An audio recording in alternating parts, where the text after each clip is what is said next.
दिन रात देखे खातिर बेचैन बा सखी।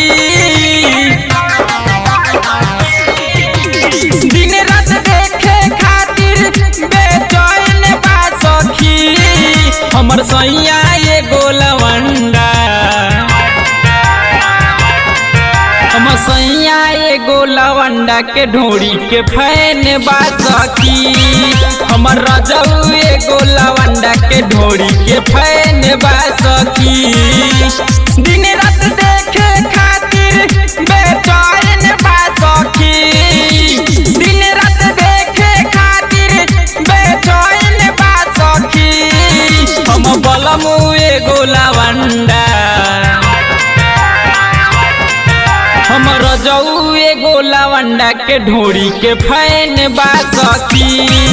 हमर भतरू एगो लवंडा के ढोरी के फैन बा सखी। Recording by A to Z ढाका।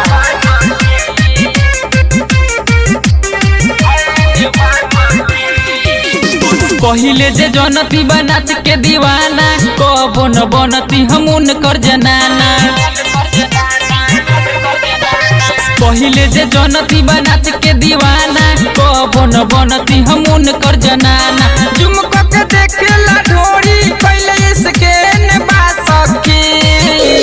झुमक के देखेला ढोरी पहले इसके न बा सखी। हमर रजऊ एगो लवंडा, हमर सैया एगो लवंडा के ढोरी के फैन बा सखी। हमर रजऊ एगो लवंडा के ढोरी के फैन बा सखी।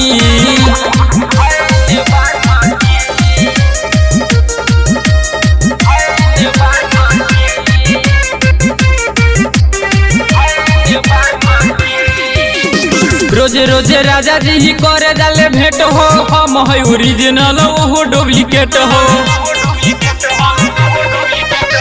रोज रोज राजा जी करे जाले भेंट हो। हम है ओरिजिनल वो डुप्लीकेट हो। राम बाबू अली सुपर मैन बा सखी। राइटर सरवन शिवारे सुपर मैन बा सखी। हमर रजऊ एगो लवंडा,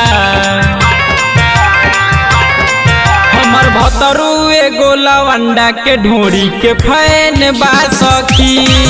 हमर रजऊ एगो लवंडा के ढोरी के फैन बा सखी। दिन रात देखे खातिर बेचैन बा सखी। दिन रात देखे खातिर बेचैन बा सखी।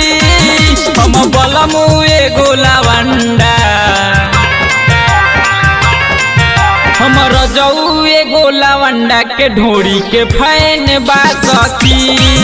हमर भतरू एगो लवंडा के ढोरी के फैन बा सखी। Recording by A to Z Dhaka.